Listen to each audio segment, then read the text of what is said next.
नमस्कार, मैं नवीन आप सभी का हार्दिक स्वागत करता हूं समसामयिक घटना चक्र के ऑफिशियल यूट्यूब चैनल पे। और कैसे हैं आप सभी लोग। आज हम लोग फिर बात करने चल रहे हैं जीएस पॉइंटर के अगले खंड की तरफ, जहां पे हम लोगों ने सामान्य भूगोल को शुरू किया हुआ है। सामान्य भूगोल के संदर्भ में अभी तक हम लोगों ने जो बात करी, भाषा, जनजाति, पर्वतीय क्षेत्र, भौतिक विभाजन, इन सब के बारे में हम लोग चर्चा की लास्ट सेशन में। आज उसी के आगे कंटिन्यू करते हैं। आप देख पा रहे होंगे जीएस पॉइंटर अपडेटेड बुक 2023 के लिए यानी अपडेटेड हो चुकी है, तो आपके नज़दीकी बुक स्टॉल पे अवेलेबल है। आप वहाँ से परचेज कर सकते हैं और हमारी ऑफिशियल वेबसाइट से भी इसको ऑर्डर कर सकते हैं, जो आपके अपकमिंग परीक्षाओं के लिए है ना, सभी के लिए महत्वपूर्ण है। ठीक है, चलिए आइए नेक्स्ट इसमें पॉइंट की तरफ बात करें। तो हमने लास्ट टाइम नदी तंत्र के बारे में बात करी थी, जिसमें गंगा नदी तंत्र को हम लोगों ने देखा। उसके बाद अगला नदी तंत्र आता है ब्रह्मपुत्र नदी तंत्र। उसी के आगे हम लोग चर्चा करते हैं ब्रह्मपुत्र नदी तंत्र। ठीक है, अब देखिए जरा यहाँ पे तिब्बत में उत्पत्ति पाने वाली ब्रह्मपुत्र, इरावदी और मेकांग नदियां अपने ऊपरी पाटों, संकीर्ण और समानांतर पर्वत श्रेणियों से होकर प्रवाहित होती है। और इन नदियों में ब्रह्मपुत्र भारत में प्रविष्ट होने से ठीक पहले अपने प्रवाह में एक यू टर्न लेती है। और जब यह यू टर्न बनता है कहाँ पे, भूवैज्ञानिकीय तरुण हिमालय के अक्ष संघीय नमन के कारण, है ना। अब जरा इसका मतलब समझिए यहाँ पे कि जैसे आप ये भारत का लोकेशन देखते हैं इस तरीके से, कुछ इस तरीके से यहाँ पे, है ना। तो यहाँ पे एक झील देखते हैं जिसका नाम है, तिब्बत में एक झील पड़ती है जिसका नाम है मानसरोवर झील। मानसरोवर झील, ठीक है। इससे एक नदी निकलती है जिसका नाम है सिंधु नदी। क्या नाम है? सिंधु नदी। इससे एक नदी निकल जाती है जिसका नाम है सतलज नदी। सतलज, ठीक। इससे एक नदी निकलती है इस तरीके से और यहाँ से यू टर्न लेके आ जाती है, इसका नाम है ब्रह्मपुत्र नदी। यही स्टेटमेंट आपके सामने पूछी जा रही है। तो मानसरोवर से 3 नदियाँ निकलती हैं जो कि हिमालय पार की नदियाँ कही जाती हैं, सिंधु, सतलज, ब्रह्मपुत्र। ब्रह्मपुत्र का प्रभाव आप देख पा रहे हैं कुछ अलग लोकेशन पे है ना, ये चीज़। तो यही पॉइंट आपके सामने यहाँ पे है। अगला देखिए, भारत में यरलुंग जांगबो नदी को जाना जाता है। भारत में यरलुंग जांगबो नदी को किस नाम जानते हैं? ब्रह्मपुत्र नाम से। तिब्बत में इसको इस नाम से जाना जाता है। यहाँ पे आप देख रहे हैं यरलुंग जांगबो नदी, ठीक। तिब्बत में मानसरोवर झील के पास जिस नदी का स्रोत है वह कौन सी नदियां हैं? देखिए अभी हम लोग डिस्कस किए सिंधु, सतलज, ब्रह्मपुत्र, है ना। ये तीनों नदियां ये मानसरोवर झील से निकलती हैं। तिब्बत में ये लोकेशन है, यहाँ पे ध्यान रखेंगे। उसके बाद देखिए, अब ये बात करें ब्रह्मपुत्र नदी तिब्बत में जानी जाती है। ब्रह्मपुत्र नदी तिब्बत में जानी जाती है, सांगपो या सापो नाम से ये जानी जाती है ना। ब्रह्मपुत्र नदी का बहाव क्षेत्र देखिए, आप देखेंगे यहाँ पे तिब्बत है, बांग्लादेश है और भारत, 3 देशों में ये प्रवाहित हो रही है। तो हर जगह अलग अलग नाम से जानी जाती है। ब्रह्मपुत्र की सहायक नदियाँ कौन कौन सी हैं? आप देखेंगे दिबांग है, कामेंग है और लोहित है, ये नदियाँ हैं, है ना। जो मैप आपके पास होगा उनमें इन नदियों के नाम हाईलाइट कीजिएगा। और एक पॉइंट यहाँ पे जरूर ध्यान रखेंगे कि अब जैसे मान लीजिए नदी ये इस दिशा में बह रही है, मान लीजिए नदी ये इस दिशा में बह रही है ना, और मैं इस दिशा में जा रहा हूँ, तो मेरा जो दायां हाथ होगा वो नदी का दायां तट है। वो नदी का कौन सा तट है बेटा? वो नदी का दायां तट है। और मेरा जो बायां हाथ है, नदी का जो बाएं साइड है, वो नदी का बायां तट है। यहाँ पे आप लोग ध्यान दीजिएगा कि नदी के बाएं तट से कौन सी सहायक नदी मिल रही है, नदी के दाएं तट से कौन सी सहायक नदी मिल रही है। ये बारीकी वाले पॉइंट आपको यहाँ पे ध्यान रखने हैं, है ना। अब जैसे देखिए ब्रह्मपुत्र, गंगा, सिंधु, ब्यास, तापी, अब कौन सी नदियाँ हैं जिनका स्रोत बिंदु लगभग एक ही है? तो ब्रह्मपुत्र और सिंधु नदी इन दोनों में से निकल के आ जाती हैं। स्रोत क्या है? मानसरोवर झील, है ना। इस नदी की उत्पत्ति सिक्किम में होती है और यह तीस्ता नदी की एक सहायक नदी है। सिक्किम में हो रही है उत्पत्ति। और किसकी नदी की बात हो रही है? तो रंगित नदी की बात हो रही है। रंगित नदी, यहाँ पे ध्यान रखेंगे, ठीक है। अब देखते हैं हम लोग दक्षिण भारत की नदियों के संदर्भ में कि दक्षिण भारत की नदियों के संदर्भ में क्या क्या मामला है ना। देखिए नर्मदा नदी पश्चिम की ओर बहती है, जबकि अधिकांश अन्य प्रायद्वीपीय बड़ी नदियां पूर्व की ओर बहती हैं। ऐसा क्यों हो रहा है? क्योंकि यह एक रेखीय विभ्रंश घाटी में विस्तृत है। यह विंध्य और सतपुड़ा के बीच बहती है। तो समझ पाए आप लोग, है ना। देखिए जो ये वाला रीजन है, ये कुछ ऐसे उठा हुआ है, इस तरीके से उठा हुआ है। तो नदियाँ कहाँ निकल जाती हैं? इस तरफ निकल जाती हैं। लेकिन जब इसकी बात करते हैं तो यहाँ पे सतपुड़ा रेंज है और ये कुछ ऐसे उठा हुआ है। तो यहाँ से सतपुड़ा से यहाँ पे आपकी नर्मदा नदी यहाँ निकल जाती है, ताप्ती नदी भी इधर निकल जाती है।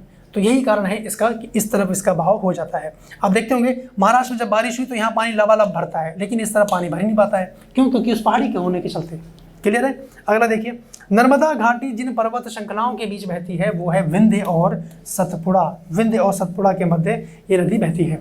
अगला देखिए, भारत की पश्चिम की ओर बहने वाली प्रमुख नदियां जो डेल्टा का निर्माण नहीं करती तो कौन सी हैं? नर्मदा और ताप्ती।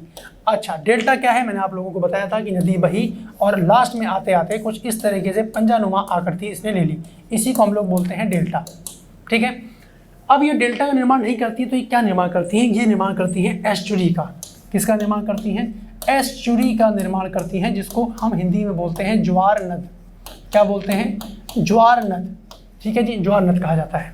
अगला देखिए, कृष्णा, गोदावरी, तापी, कावेरी, इन नदियों में वह नदी कौन सी है जो भ्रंश घाटी से होकर बहती है? कौन सी नदी है? तापी नदी, जिसको ताप्ती नदी भी बोलते हैं। नर्मदा ताप्ती भ्रंश घाटी में बहती हैं, दोनों नदियां हैं, ध्यान रखें। अगला देखिए, राजनांदगांव, रायपुर, बस्तर और कोरबा, इन जनपदों में नर्मदा बेसिन का भाग कहाँ देखने को मिलता है? तो राजनांदगांव में देखने को मिलता है। यहाँ पे इसका ये पोर्शन, नर्मदा नदी का पोर्शन यहाँ देखने को मिलता है। अगला देखिए, अमरकंटक से उद्गम होता है नर्मदा नदी का। अमरकंटक की पहाड़ियों से निकलती है। और नर्मदा घाटी का उदाहरण क्या है? वो है भ्रंश घाटी। अच्छा, भ्रंश घाटी क्या है? जरा एक चीज समझिए कि अगर देखिए ये लोकेशन है, इनमें दोनों तरफ से प्रेशर पड़ेगा तो इस तरीके से पर्वतों का निर्माण हो जाएगा, जिसको बोलते हैं नवीन वलित पर्वत। क्या बोलते हैं? नवीन वलित पर्वत। एक प्रेशर ऐसे पड़ा, एक प्रेशर ऐसे पड़ा कि ये जमीन थी, है ना, मान लीजिए जमीन थी, और ये धस के नीचे आ गई, कुछ ऐसे ऐसे धस के आ गई, यानी ये वाला पोर्शन नीचे धस गया। तो ये जो धस गया, ये एज इट इज रहा, इसके बीच का पोर्शन नीचे धस गया, ये मान लीजिए जुड़ा हुआ था, तो ये कहा जाएगा भ्रंश घाटी। आप लोग कई बार टीवी फिल्मों में देखते होंगे कि काफ़ी ऊपर से दिखाया जाता है, नीचे नदी बह रही है, वो पूरा भ्रंश घाटी है, यानी वो हिस्सा नीचे धस गया है, उसी को ब्लॉक माउंटेन बोलते हैं। ये नवीन पर्वत है, इसको बोलते हैं ब्लॉक माउंटेन। ब्लॉक माउंटेन, ठीक है जी, ब्लॉक माउंटेन, और यहीं पे भ्रंश घाटी का निर्माण हो जाता है। अगला देखिए, वह नदी जो 3 बार 2 धाराओं में विभक्त हो जाती है और कुछ मील आगे जाकर पुनः मिल जाती है, और इस प्रकार श्रीरंगपट्टनम, शिवसमुद्रम, श्रीरंग के द्वीपों का निर्माण होता है। वो कौन सी नदी की बात हो रही है? तो वो है कावेरी नदी। वेरी इंपॉर्टेंट स्टेटमेंट गाइस, है ना, इंपॉर्टेंट स्टेटमेंट है, ध्यान रखेंगे। अगला देखते हैं, कावेरी नदी का उद्गम। कावेरी नदी का उद्गम स्थान कहाँ पे है?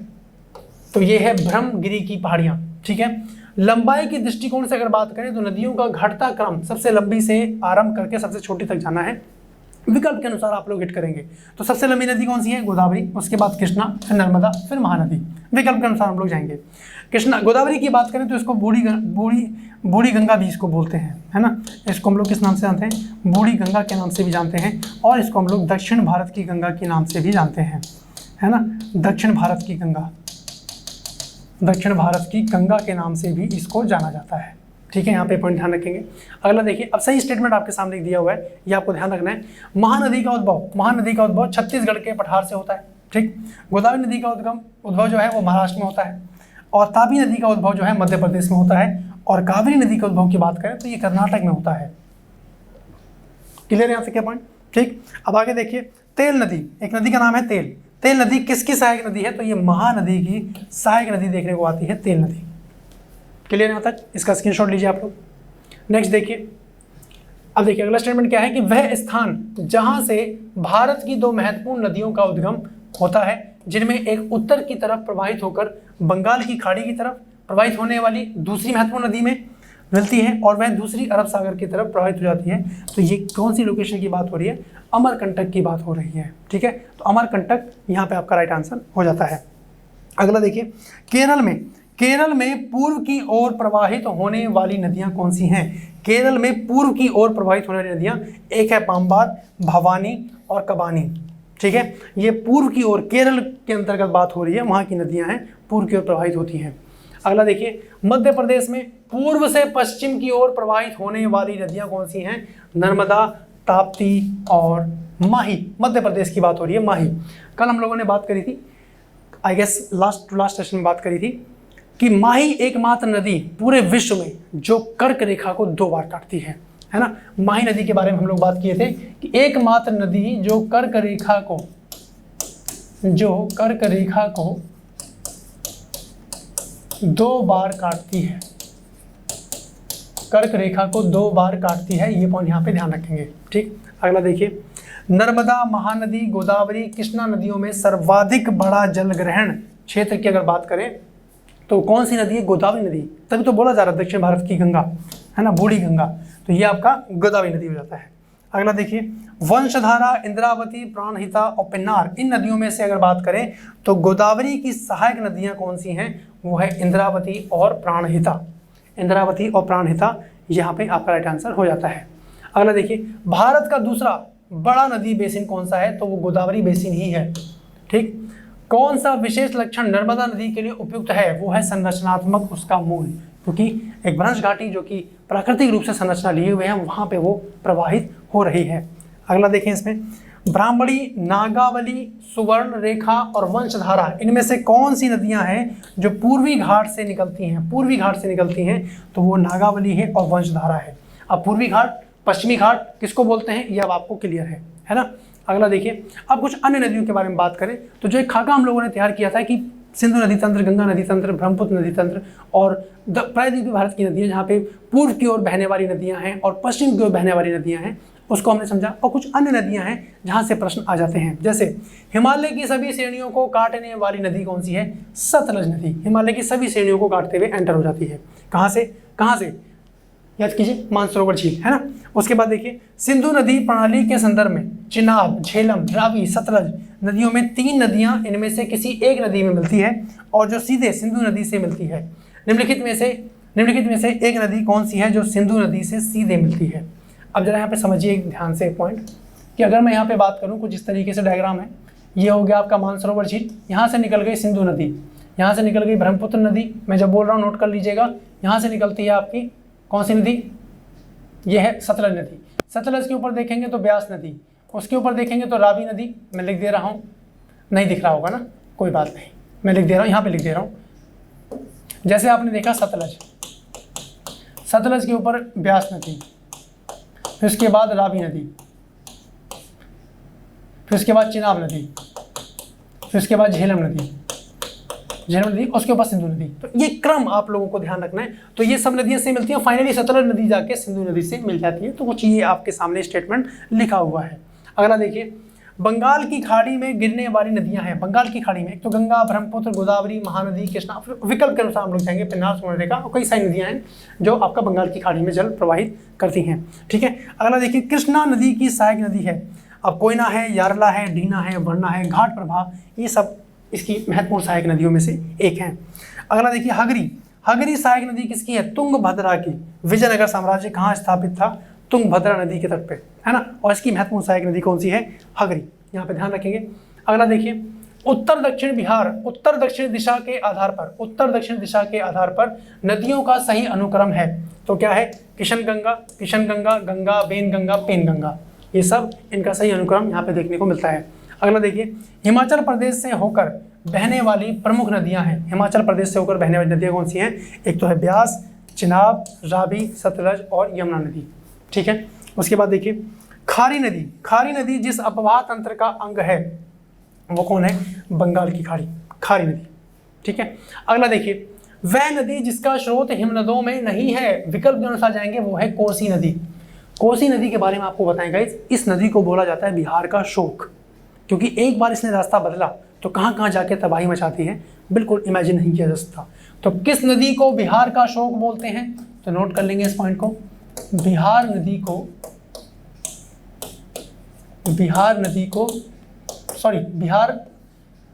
कोसी नदी को, माफी चाहते हैं, कोसी नदी को बिहार का शोक कहते हैं, बिहार का शोक कहते हैं, है ना। शोक वाला बातम वाला टाइम देखने को मिलता है क्योंकि पूरा सब घर डूब जाते हैं इसके अंतर्गत, है ना।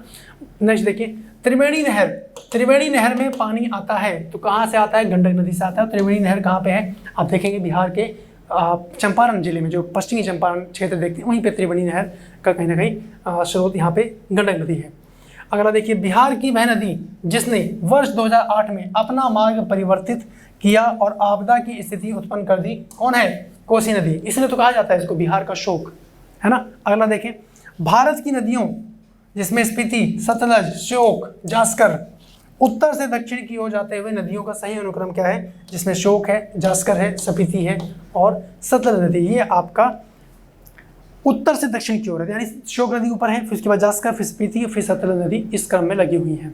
अगला देखिए, दो राज्यों में पहली बार दो नदियों को जोड़ने की परियोजना के संबंध में समझौते की स्मृति पत्र पर हस्ताक्षर किए गए और राज्य और नदियों के नाम क्या है, तो वो है उत्तर प्रदेश और मध्य प्रदेश। ठीक है जी, दो राज्य हैं जहाँ पे पहली बार दो नदियों को जोड़ने के लिए बात की गई। और कौन सी नदी, केन बेतवा नदी, ये केन बेतवा परियोजना जो चल रही है वो यही है, मध्य प्रदेश और उत्तर प्रदेश के मध्य। ठीक है, भारत में विश्व का सबसे ऊंचा पुल बनाया जा रहा है, कहाँ, चिनाब नदी पे बन रहा है। भारत में विश्व का सबसे ऊंचा पुल चिनाब नदी में। ठीक है, अगला देखिए, महात्मा गांधी सेतु स्थित है। महात्मा गांधी सेतु कहाँ स्थित है, तो ये बिहार में स्थित है। ये पॉइंट यहाँ पे आप लोग ध्यान रख सकते हैं। अगला देखिए, ब्यास, ताबी, चिनाब, सतलज, इनमें से वह नदी कौन सी है जिसका उद्गम स्थल भारत में नहीं होता है, तो आप खुद अंदाजा लगा सकते हैं उद्गम स्थल किसका भारत में नहीं है, सतलज। कहाँ है इसका उद्गम स्थल, इसका उद्गम स्थल तिब्बत में है, जैसे कि हम लोग अभी बात किए, तिब्बत के मानसरोवर झील से ये निकलती है और फिर भारत में एंटर हो जाती है। अगला देखिए, कपिली जिसकी सहायक नदी है वह कौन सी नदी है, ब्रह्मपुत्र की सहायक नदी कपिली, ये देखने को आती है ना। आपको हो सकता है मैप में ना दिखे लेकिन परीक्षा में दिखेगी, तो सतर्क रहिएगा इसके लिए। अगला देखते हैं, सही सुमेलन आपसे पूछा जा रहा है। सुमेलन सूची 1 सूची 2 दी गई है। यहाँ पे मुख्य नदी की बात हो रही है और सहायक नदी की बात हो रही है। ठीक है, अब मुख्य नदी गोदावरी है और गोदावरी की सहायक नदी है मंजरा। ठीक, वहीं पे कृष्णा नदी की बात करें तो कृष्णा नदी की सहायक नदी है भीमा। ब्रह्मपुत्र नदी तीस्ता इसकी सहायक नदी है। गोदावरी, इंद्रावती, यमुना और यमुना की सहायक नदियाँ चंबल और केन, जो भी आप लोगों ने देखा है ना, चंबल, केन, ये सारी इसकी सहायक नदियाँ हैं। इस तरीके से आपको ध्यान रखना है। अगला देखिए, महानंदा, सोन, रामगंगा, गंडक, अब इनमें से कौन सी नदी है वह नदी जिसका जल ग्रहण क्षेत्र में सर्वाधिक है। अब इन विकल्प के अनुसार आपको आंसर देना है, तो कौन सी नदी है जिसका जल ग्रहण क्षेत्र ज़्यादा है, तो वो आपकी सोन नदी हो जाती है। ये आपका यहाँ पे राइट आंसर हो जाता है। ठीक है, अगला देखिए, ब्रह्मपुत्र, गंगा, गोदावरी, सिंधु, अब इनमें से भारत की सबसे लंबी नदी कौन सी है, कोई डाउट नहीं होना चाहिए, गंगा नाम आ गया है, तो गंगा यहाँ पे भारत की सबसे लंबी नदी है। और दक्षिण भारत की सबसे लंबी नदी, यहाँ पे एक पॉइंट और मेंशन कर सकते हैं, दक्षिण भारत की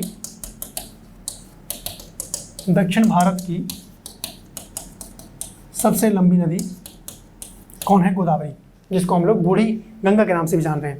अगला देखिए, भारत में चंद्रा, भागा, इन नदियों का क्षेत्र ये किस क्षेत्र में बहती हैं, तो लाहौल घाटी और हिमाचल प्रदेश में बहती हैं। जो आगे चल के चंद्रा और भागा है ना, ये दो नदियां हैं जो लाहौल घाटी और हिमाचल प्रदेश में बह रही हैं। यही आगे चल के चिनाब नदी में जाके कन्वर्ट हो जाती हैं। ठीक है, अगला देखिए, बराकर, इंद्रावती, जमुनिया और बारकी, इनमें से कौन है जो दामोदर नदी की सहायक नदी नहीं है। ये लास्ट का विकल्प आप लोगों को सतर्क होते हुए देखना है, तो इंद्रावती आपका राइट आंसर हो जाता है। अगला देखिए, सही सुमेलन के संदर्भ में ये बहुत ही महत्वपूर्ण प्रश्न बनते हैं। यहाँ पे आपको देखिए, एक तो आप देख पा रहे हैं कि मिलान करना है, सुमेलन करना है, सुमेलित करना है, इसका इंडिविजुअल प्रश्न भी आ जाता है, जैसे आप लोग इंडिविजुअल पॉइंट देख रहे हैं। अब यहाँ पे मिलान के संदर्भ में देखिए, जैसे बिष्ट द्वाब, अब बिष्ट द्वाब क्या है, ब्यास और सतलज नदी के मध्य बनता है। बारी द्वाब रावी और ब्यास नदी के मध्य बनता है। रचना द्वाब ये रावी चिनाब नदी के मध्य बनता है। और राज द्वाब ये चिनाब नदी और झेलम नदी के मध्य बनता है। बहुत ही इंपॉर्टेंट पॉइंट, समझने की आवश्यकता। जरा एक चीज़ समझिए कि जैसे एक नदी ये बह रही है और एक नदी ये बह के आई, आगे निकल गई, अब जो इसके बीच का क्षेत्र बचेगा, ये जो बीच का क्षेत्र देख पा रहे हैं, इसको बोलते हैं दोआब। दो नदियों के स्थित मध्य का जो क्षेत्र है वो दोआब कहलाता है। अब इसको जरा मैप के माध्यम से मैं आपको क्लियर करूं कि जैसे ये देखिए, आपके सामने ये मैप है, कुछ इस तरीके से मैप है ना। यहाँ पे आ गई सिंधु नदी, मैं सबके नाम लिख दे रहा हूँ, सिंधु नदी, और यहाँ पे ये कहाँ से आई, मानसरोवर झील से। उसके बाद निकल के आ गई सतलज नदी, सतलज नदी के ऊपर आप जानते हैं, सतलज नदी के ऊपर कौन सी नदी है, ब्यास नदी। उसके बाद कौन सी नदी है, रावी नदी, मान लो इस तरीके से जुड़ रही है ना। उसके बाद है चिनाब नदी, और उसके बाद है झेलम नदी, उसके बाद है झेलम नदी, इस तरीके से आगे जुड़ गई। अब जो इसके बीच का जो क्षेत्र आप लोग देख पा रहे हैं, इसके बीच का जो क्षेत्र देख पा रहे हैं, ये वाला, अब जैसे सतलज और ब्यास के बीच में, सतलज और ब्यास, अब देखिए कहीं दिया हुआ है, सतलज और ब्यास के बीच में जो बोला जा रहा है उसको बिष्ट बोल रहे हैं। ब्यास से याद रखिए, ठीक है। अब ब्यास और रावी, रावी और ब्यास, ब्यास और रावी के मध्य का जो क्षेत्र है उसको बारी बोल रहे हैं। ब्यास और रावी, इन दोनों के इनिशियल लेटर बारी, इस तरीके से याद रखें। रावी और चिनाब के मध्य, रावी और चिनाब के मध्य जो लोकेशन है वो है रचना द्वाब। उम्मीद कर रहा हूँ क्लियर हो गया होगा। उसके बाद चिनाब और झेलम की बात करें, चिनाब और झेलम इसके मध्य जो क्षेत्र ये अवस्थित देख पा रहे हैं, इसको हम लोग क्या बोल रहे हैं, इसको बोल रहे हैं चाज द्वाब, छज द्वाब भी बोल देते हैं, चिनाब और झेलम के मध्य। वेरी इंपॉर्टेंट पॉइंट, इंडिविजुअल प्रश्न के रूप में भी सामने आ जाता है। इसका स्क्रीनशॉट लीजिए, पहले ये जो डायग्राम बना है इसका स्क्रीनशॉट लीजिए, फिर नेक्स्ट पॉइंट की तरफ हम लोग बात करते हैं। देखिए अगला पॉइंट देखिए, अब देखते हैं हम लोग, अब नदियों के बारे में आप लोग जान पाए। अब नदियों के किनारे स्थित जो नगर हैं जहां से प्रश्न देखने को आता है उसके ऊपर बात करें। देखिए नदियों के किनारे स्थित नगर, अब जैसे देखिए गंगा नदी के किनारे सबसे बड़ा शहर की अगर बात करें, गंगा नदी जो उत्तर प्रदेश में प्रवाहित हो रही है ना, उसके तट पे सबसे बड़ा नगर कौन सा देखने को मिलता है, तो वो है कानपुर, ठीक है। फिर देखिए भागीरथी नदी के किनारे स्थित शहर कौन सा है, तो वह है उत्तरकाशी। भागीरथी नदी के किनारे कौन सा है, उत्तरकाशी, यहाँ पे ध्यान रखें। अगला देखिए लेह, लेह अवस्थित है, लेह अवस्थित है कहाँ पे, सिंधु नदी के दाएं तट पर, सिंधु नदी के दाएं तट पर लेह अवस्थित है। वहीं पे भुवनेश्वर की बात करें, भुवनेश्वर अवस्थित नहीं है, तो हम विकल्प के अनुसार जाएंगे, महानदी तट पे विकल्प में यहाँ पे भी नहीं है, और भी कोई नदी होगी तो वहाँ पे भी देखने को नहीं मिल सकता है। अब अगला देखिए यहाँ पे सुमेरन दिया गया है, सूची यहाँ पे नगर के नाम है, और यहाँ पे समीपवर्ती नदी के बारे में, जैसे बैतूल अब ये ताप्ती नदी के तट पे है ना, जगदलपुर ये आपका इंद्रावती नदी के तट पे है, जबलपुर ये नर्मदा नदी के तट पे है, ठीक है। जैसे अयोध्या देखते हैं आप लोग सरयू नदी के तट पे है ना, सुल्तानपुर देखते हैं आप लोग है ना, गोमती नदी के तट पे। तो इस तरीके के नाम आपको यहाँ पे ध्यान रखने हैं। अगला देखिए यहाँ पे कटक, अब जो कटक है ये महानदी के तट पे अवस्थित है। नासिक, नासिक कहाँ है, गोदावरी नदी के तट पे। उज्जैन ये शिप्रा नदी के तट पे है, शिप्रा नदी। और गोरखपुर ये राप्ती नदी के तट पे है, वेरी इंपॉर्टेंट, कई बार परीक्षा में देखने को मिला है। लुधियाना ये आपका सतलज नदी के तट पे है, और सूरत ये आपका ताप्ती नदी के तट पे है। तो इस तरीके की लोकेशन आपको पता हो कि कौन सी नदी के तट पे कौन सा शहर अवस्थित है, यहाँ से प्रश्न आपके सामने आ जाते हैं। अगला देखिए जैसे कोटा, कोटा की बात करें तो चंबल नदी के तट पे है। अहमदाबाद जो कि गुजरात में है, साबरमती के तट पे है ना। उसके बाद देखिए साबरमती नदी की अगर बात करें तो एक नदी है साबर और एक नदी है हतमती, हतमती। जब ये दोनों मिलती हैं तब जाके साबरमती नदी का निर्माण होता है, साबरमती नदी का निर्माण होता है। ये दोनों पॉइंट ध्यान रखेंगे, साबर और हतमती, इन दोनों के मिलन से जो नदी बन रही है वो है साबरमती, ठीक है। ये इंडिविजुअल प्रश्न आया हुआ है, आ सकता है दोबारा, ध्यान रखेंगे। अगला देखिए, अब हैदराबाद कौन सी नदी के तट पे अवस्थित है, तो ये है मूसी नदी के तट पे है ना। उसके बाद पंढरपुर, इसकी बात करें तो ये चंद्रभागा नदी के तट पे है, जिसको भीमा बोल रहे हैं। और तिरुचिरापल्ली ये आपका कावेरी नदी के तट पे है। और हम्पी ये तुंगभद्रा, देखिए आपने पढ़ा है विजयनगर साम्राज्य, विजयनगर साम्राज्य कहाँ है, तुंगभद्रा नदी के तट पे, और वहीं पे एक क्षेत्र है हम्पी, तो वो कहीं ना कहीं उसी की राजधानी हम्पी रही जो तुंगभद्रा नदी के तट पे है, ठीक है। अगला देखिए कश्मीर में पहलगाम की बात कर रहे हैं, ये किस नदी के किनारे बसा हुआ है, तो एक नदी है यहाँ पे कश्मीर में, लिद्दर नदी है ना, तो लिद्दर नदी के तट पे ये बसा हुआ है, यहाँ पे नदी का नाम ध्यान रखना है।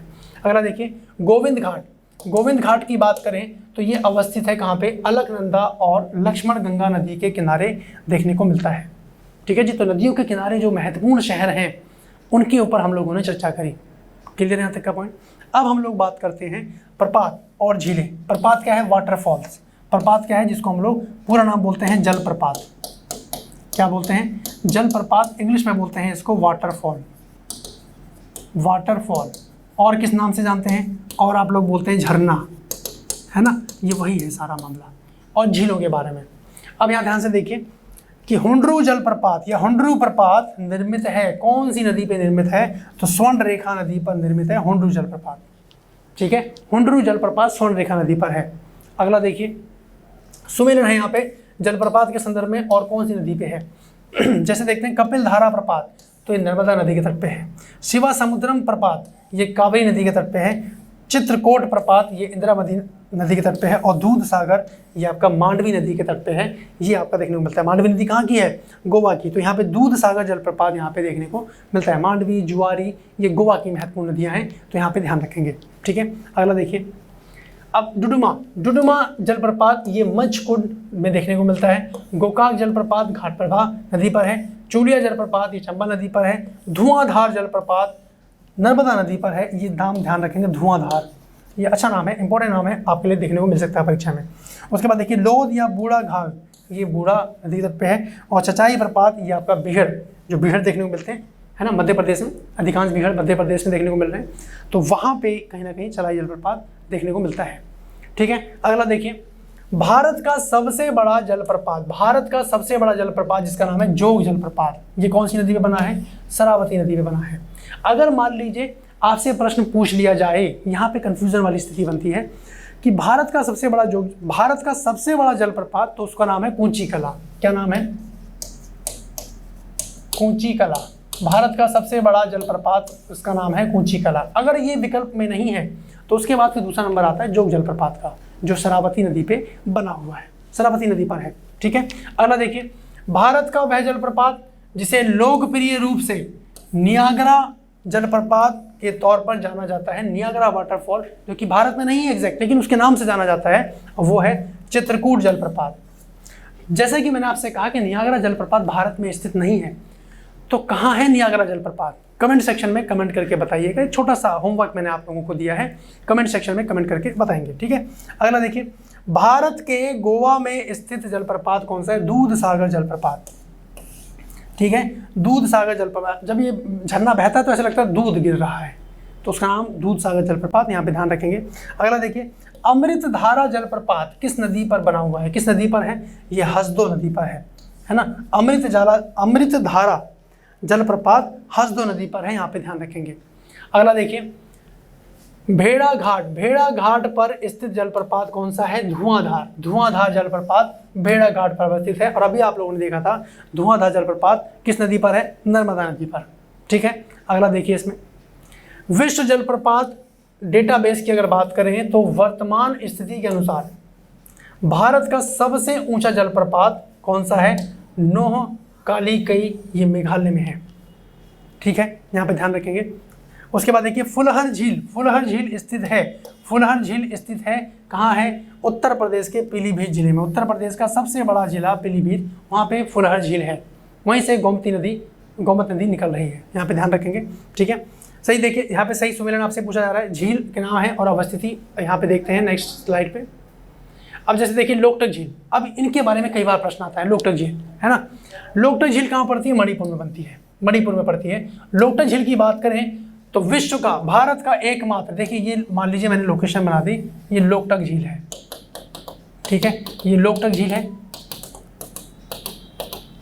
क्या नाम है? लोकटक झील कहाँ है? अब आपको पता लग गया है, मणिपुर में है। प्रश्न क्या बनता है कि भारत का एकमात्र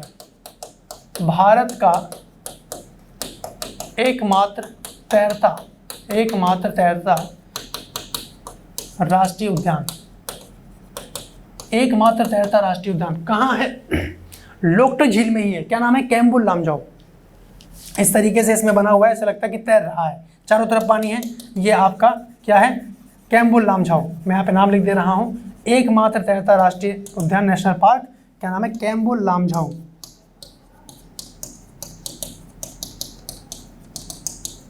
कैम्बुल लामजाओ कौन से झील पे है? तो लोकटक झील, और कहाँ है? मणिपुर। यहाँ पे पॉइंट ध्यान रखिएगा। अगला देखिए डिडवाना या उदयनगर सागर, ये राजस्थान में है। चपनाला ये कहाँ है? असम में। लोनार झील कहाँ है? महाराष्ट्र में है। नक्की झील राजस्थान की है। कोलेरू झील ये कहाँ की है? आंध्र प्रदेश की।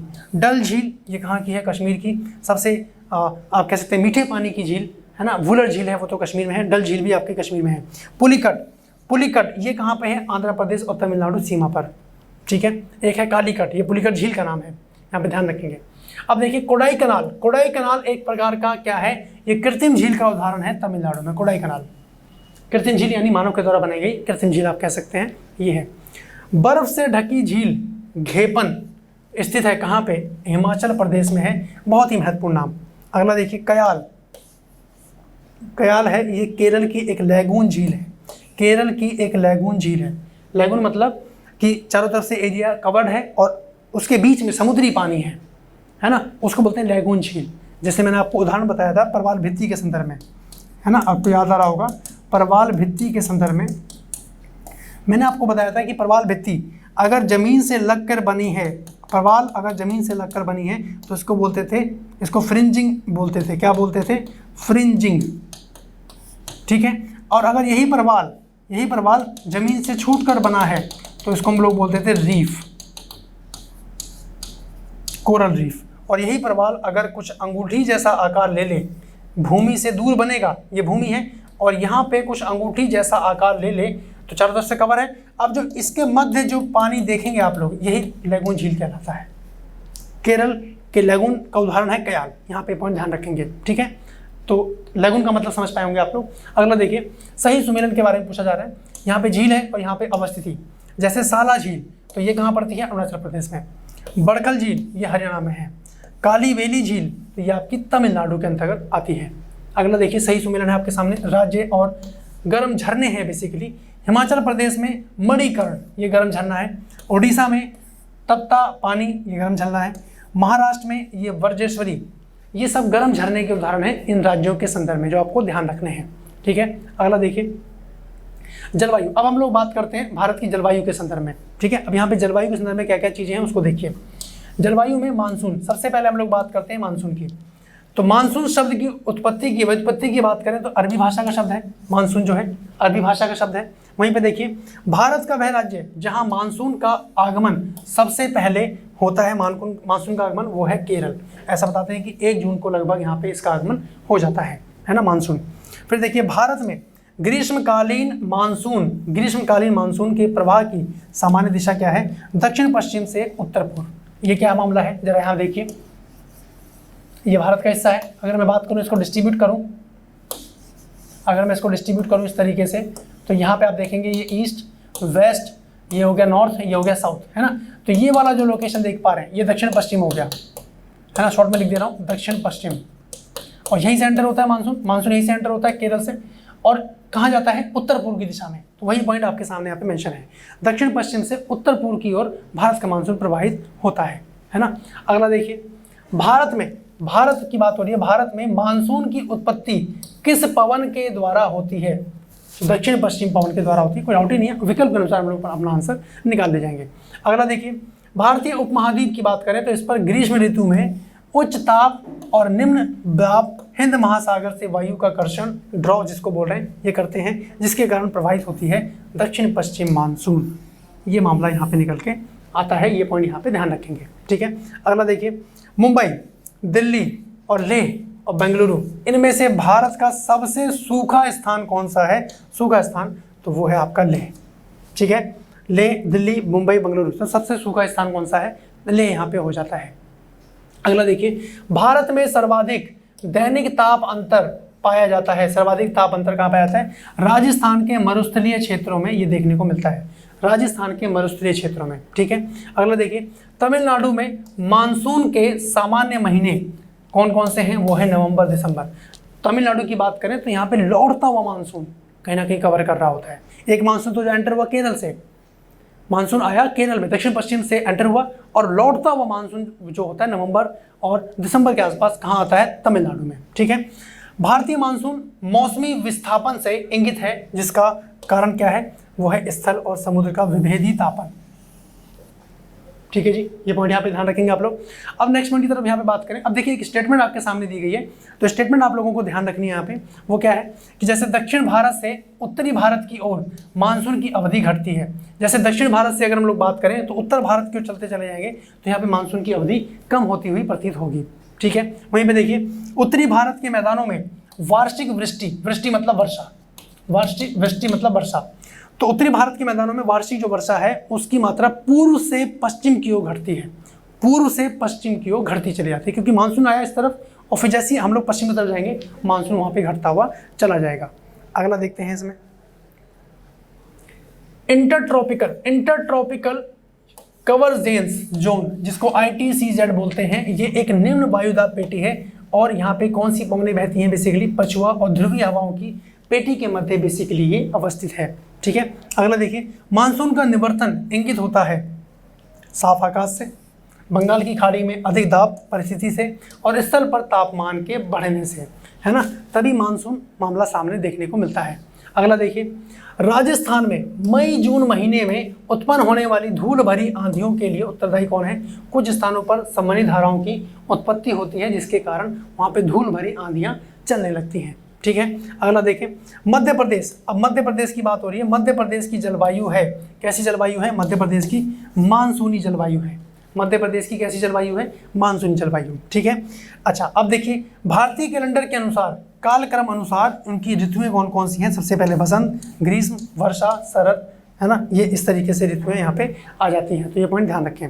अगला देखिए, मध्य प्रदेश। मध्य प्रदेश की जलवायु है, मध्य प्रदेश की जलवायु कैसी है? भाई मध्य प्रदेश की नहीं, भारत की जलवायु मानसूनी जलवायु है, यहाँ पे पॉइंट ध्यान रखेंगे। अगला देखिए यहाँ पे, अब हम लोग बात करते हैं वर्षा के ऊपर, बारिश, रेन, है ना। अब यहाँ पे देखें, भारत की सर्वाधिक वर्षा मुख्यतः प्राप्त होती है दक्षिण पश्चिम मानसून से। सबसे ज़्यादा वर्षा कहाँ से आती है? मानसून से आती है। और कौन से? दक्षिण पश्चिम मानसून से। ठीक है, अगला देखिए, भारत के किस तटीय प्रदेश में, भारत के किस तटीय प्रदेश में उत्तर पूर्वी मानसून से वर्षा होती है? उत्तर पूर्वी मानसून से वर्षा होती है। तो कोरोमंडल तट, लौटता हुआ मानसून, नवंबर दिसंबर, तमिलनाडु, याद आ गया होगा, है ना। तो वही चीज़, अब कोरोमंडल तट किसको बोल रहे हैं? पूर्वी तट को बोलते हैं, तमिलनाडु वहीं अवस्थित है कि नहीं है।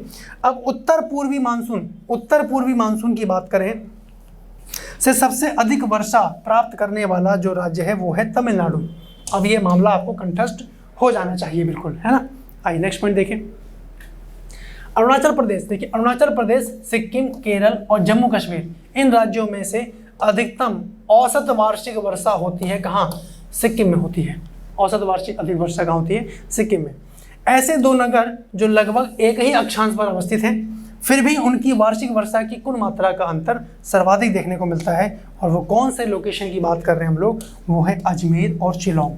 मैंने आपसे कहा था कि आप लोग जो मैप ड्रॉ कर रहे हैं, जहाँ पे देशांतर रेखाओं को बनाते हैं, वहाँ पे उन राज्यों के नाम जरूर लिख लें कि जिन देशांतर पे उन राज्यों के नाम अवस्थित हैं। वहाँ से आपको बहुत हेल्प मिलेगी, है ना। इसको जरूर बना लीजिएगा। ठीक है, आइए नेक्स्ट देखिए, एक मौसम विज्ञान केंद्र का औसत वार्षिक तापमान लगभग 26 डिग्री सेल्सियस है। इसकी औसत वार्षिक वर्षा 63 डिग्री है और इसके तापमान का वार्षिक प्रतिशत 9 डिग्री सेल्सियस है। तो ये कौन से केंद्र की बात हो रही है? यही आपसे पूछा गया। तो चेन्नई की बात हो रही है गाइस, ये चेन्नई की बात हो रही है। यहाँ पे पॉइंट ध्यान रखेंगे। ठीक है, अगला देखिए, भारतीय नगरों की बात करें तो पटना, कोच्चि, कोलकाता और दिल्ली, इनमें सामान्य वर्षा का सही अवरोही क्रम लगाना है। तो कोच्चि कहाँ पड़ता है? केरल में। कोलकाता, पटना, फिर दिल्ली की तरफ मानसून प्रवाहित हो रहा होता है। तो ये आपका यहाँ पे राइट क्रम बन जाता है। अगला देखिए, इसमें भारत में वर्षा का आधिक्य होते हुए भी यह देश प्यासी धरती समझा जाता है। इसका कारण क्या है? वर्षा के पानी का तेजी से बह जाना, चला जाता है। वर्षा के पानी का शीघ्रता से भाप बनकर चला जाना। देखिए, वर्षा के पानी का तेजी से बहकर चला जाना, इसको रोकने के लिए वाटर हार्वेस्टिंग प्रोसेस चलाया जा रहा है। यहाँ पे पॉइंट ध्यान रखेंगे, मैं आपको कनेक्ट कर दे रहा हूँ। वाटर हार्वेस्टिंग,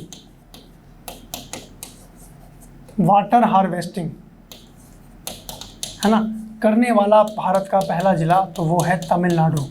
भारत का पहला जिला तमिलनाडु। इसमें करते क्या है? छतों पर, घरों की छतों पर पानी को जमा कर लिया जाता है, या घर के बाहर टैंक बनाकर वहाँ पे बारिश के पानी को जमा कर लिया जाता है। ठीक है जी, इसको रोक लिया जाता है ताकि वो बहकर ना चला जाए। इसके समाधान के लिए ये कार्य हो रहा है। लेकिन फिर भी कहीं ना कहीं वर्षा के पानी का तेजी से बह जाना, ये भी एक प्रमुख कारण इसके अंतर्गत आ जाता है। उसके बाद सीधा से भाप बनकर उड़ जाना और वर्षा का कुछ थोड़े ही महीनों में जोर होना, ये भी मामला कहीं ना कहीं आता है। अगला देखिए, वह जल प्रबंधन युक्ति जो भारत में लागत का अधिकतम लाभ देने वाली है वो है वर्षा के जल का संचयन। इसी के लिए वाटर हार्वेस्टिंग प्रोसेस शुरू किया गया है। उम्मीद कर रहा हूँ क्लियर हो गया होगा। इसका स्क्रीनशॉट ले लीजिए आप लोग। नेक्स्ट पॉइंट की तरफ बात करते हैं। भारत में औसत 200 मिलीमीटर वर्षा होती है। कहाँ पे? लद्दाख और राजस्थान के पश्चिमी भाग में। ठीक है, फिर देखिए, झारखंड में वर्षा प्राप्त होती है। झारखंड में जो वर्षा प्राप्त होती है वो दक्षिण पश्चिम मानसून से होती है। भारतीय मौसम विज्ञान विभाग की बात करें तो इसकी परिभाषा के अनुसार वर्षा का दिन वह होता है जब किसी विशेष स्थान पर इस वर्षा की मात्रा होती है 24 घंटे में 2.5 मिलीमीटर से ऊपर। तब वो वर्षा का दिन माना जाएगा। ये कहीं ना कहीं भारतीय मौसम विज्ञान विभाग के अनुसार ये डेफिनेशन सामने आती है। अगला देखिए, भारत के अर्ध शुष्क क्षेत्रों में जल ढाल विकास का प्रमाणक चिन्ह क्या है? वो है मौसमी नदियों से जल का तटबंधीकरण करके जलाशयों के तंत्र की स्थापना कर देना। तो इससे क्या होगा कि जो अर्ध शुष्क क्षेत्र है वहाँ पे जल ढाल विकास को निर्माण कर दें तो वो कहीं ना कहीं उसका मामला सामने आएगा। अगला देखिए, भारत में मरुस्थलीय विकास योजना अब क्रियान्वित है 40 जिलों के अंतर्गत 7 राज्यों में। 40 जिलों में है और 7 राज्यों में है। ये पॉइंट, ये आंकड़ा आप लोगों को बेसिकली ध्यान रखना है। अगला देखिए, भारत के उत्तर पश्चिमी मैदान में पश्चिमी विक्षोभ से जाड़े में होने वाली वर्षा की मात्रा क्रमशः कैसे कम होती जाती है? पश्चिम से पूर्व की ओर। वहीं पे देखिए, चेरापूंजी स्थित है कहाँ पे? तो खासी पहाड़ी में। आपने सुना होगा भारत में सबसे ज़्यादा वर्षा कहाँ होती है? चेरापूंजी। लेकिन चेरापूंजी में जगह है मासिनराम। यहाँ पे एक बहुत इंपॉर्टेंट पॉइंट बनता है कि अगर आपसे पूछ लिया जाए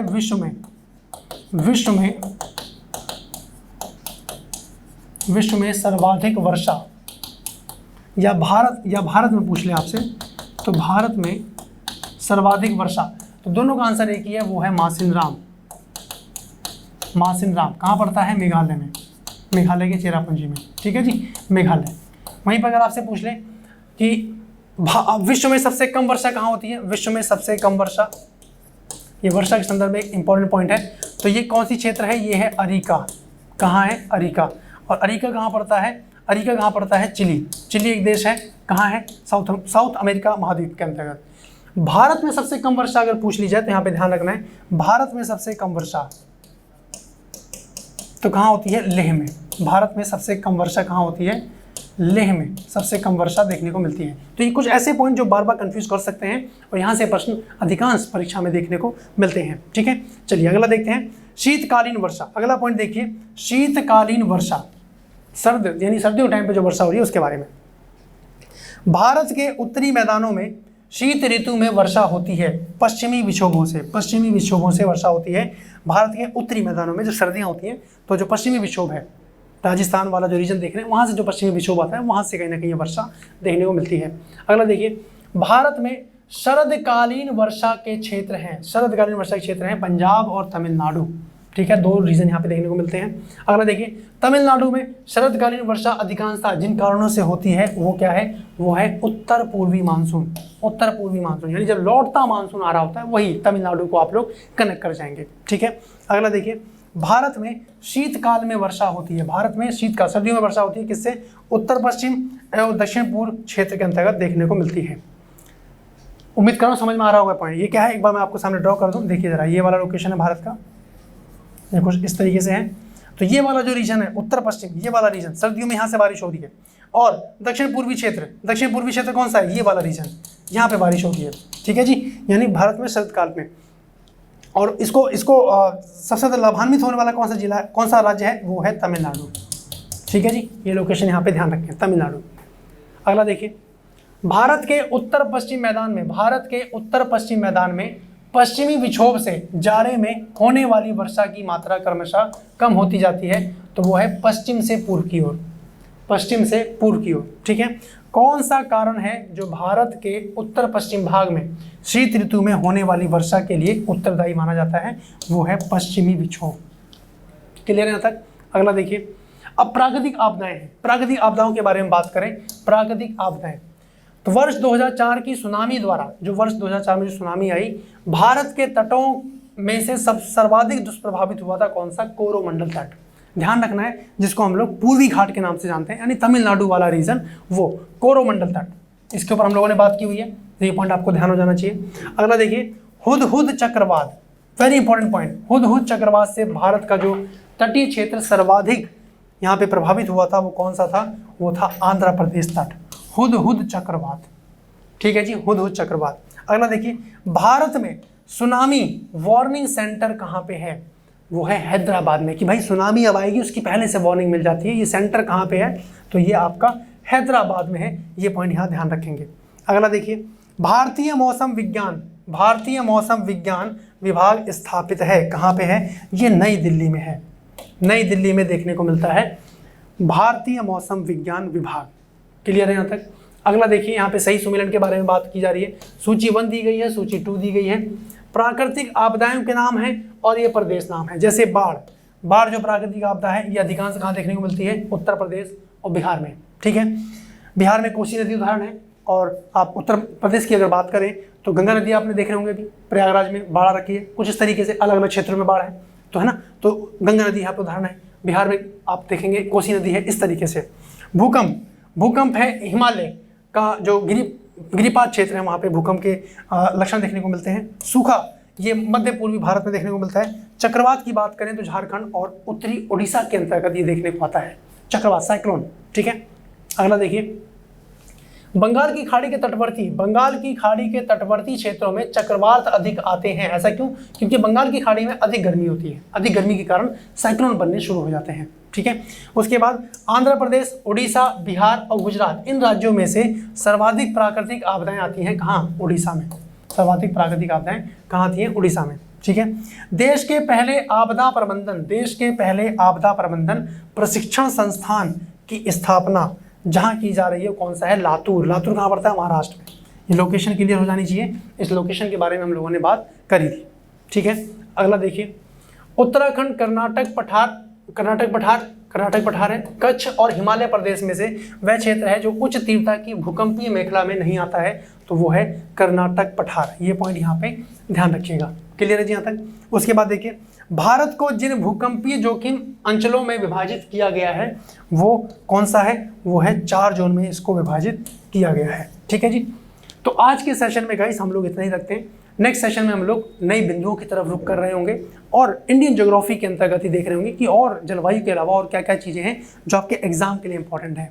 ठीक है, तो मिलते हैं फिर आप लोगों से नेक्स्ट सेशन में। तब तक के लिए बहुत बहुत धन्यवाद। अपना ध्यान रखिए। बाय बाय, टेक केयर, जय हिंद।